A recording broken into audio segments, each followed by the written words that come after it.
السلام علیکم ورحمۃ اللہ وبرکاتہ۔ تو بچوں، ہمیں تعمیر ادب اول کا یہ سبق پڑھنا ہے، نون ساکن کو میم پڑھنا۔ کیا پڑھنا؟ نون ساکن کو میم پڑھنا۔ پہلے میں بتا دوں، آپ کو یہ پتہ ہوگا، اور اگر نہیں پتہ ہو، یاد نہ ہو تو بتا دیتا ہوں نون ساکن کہتے کسے ہے۔ یاد رکھیے، ہم نے سبق میں پڑھا ہے یا آپ نے کہیں اور کتاب میں پڑھا ہوگا کہ سکون کو جزم کہتے ہیں، جس حرف پر جزم ہو اسے ساکن کہتے ہیں۔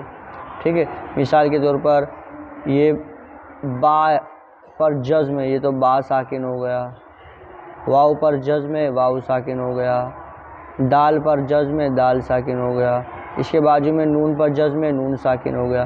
تو وہ نون جس پر جزم ہو اسے نون ساکن کہتے ہیں۔ ٹھیک ہے، تو نون ساکن کے 4 قاعدے وہ الگ بیان کیے۔ اب بتا رہے نون ساکن کو کب میم پڑھا جائے گا، تو یہ اقلاب کا قاعدہ ہے۔ کون سا قاعدہ ہے؟ اقلاب کا قاعدہ۔ تو کس طرح اس کو پڑھنا ہے آج وہ بیان ہو رہا ہے۔ پہلے یہ ہم پڑھ لیتے، اس کے بعد سمجھاتے انشاءاللہ۔ نون ساکن کو میم پڑھنا بتا رہے، جب کسی لفظ میں نون ساکن کے بعد بے یعنی با کا حرف پایا جائے تو اس نون ساکن کو میم پڑھنا ضروری ہے۔ مثلا عنبر، کیا لکھا ہے؟ عین نون زبر عن، بارا زبر بر، عنبر۔ یہاں اقلاب کا قاعدہ جاری ہوگا۔ عنبر کیوں کہ نون ساکن کے بعد حرف با آ گیا ہے، تو یہاں نون ساکن اور تنوین کو میم سے بدل کر پڑھتے، تو یہاں عنبر نہیں بلکہ عنبر پڑھیں گے۔ کیا پڑھیں گے؟ عنبر۔ ٹھیک ہے، اقلاب کا قاعدہ کیا ہے؟ نون ساکن یا تنوین کے بعد حرف با آ جاتا ہے تو اقلاب ہوگا، یعنی نون ساکن اور تنوین کو میم سے بدل کر اخفا یعنی گنہ کر کے پڑھیں گے۔ یہ قاعدہ ہے۔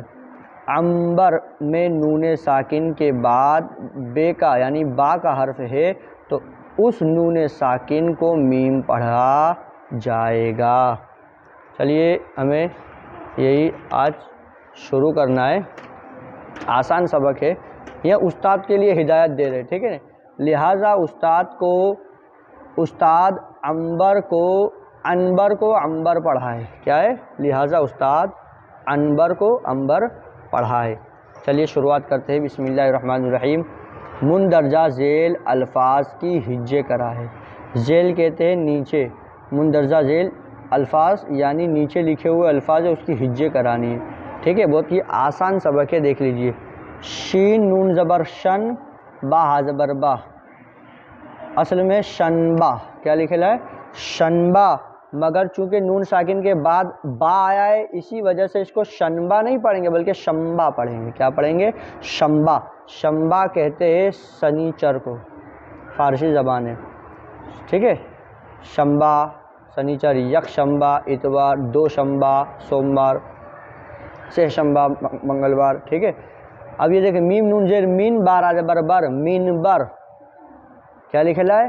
منبر، مگر پڑھیں گے اس کو منبر۔ کیوں؟ کیونکہ نون ساکن کے بعد با آیا ہے، اس لیے منبر پڑھیں گے۔ اس لیے عین نون زبر عن، بارا زبر بر لکھا ہوا ہے عنبر، مگر پڑھیں گے عنبر، نون ساکن کے بعد با آیا ہے۔ سین زبر سا، نون یاز نی، سنی، چارا زبر چر، سنیچر۔ نون عین زبر نا، تائے موقوف، نعت۔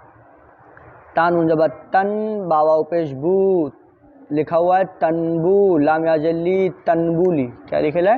تنبولی، مگر آپ کو ہجے کرنی ہے تو کیا پڑھنا ہے؟ تا نون زبر تن، باواو پیش بو، تمبو، لام یاز لی، تمبولی۔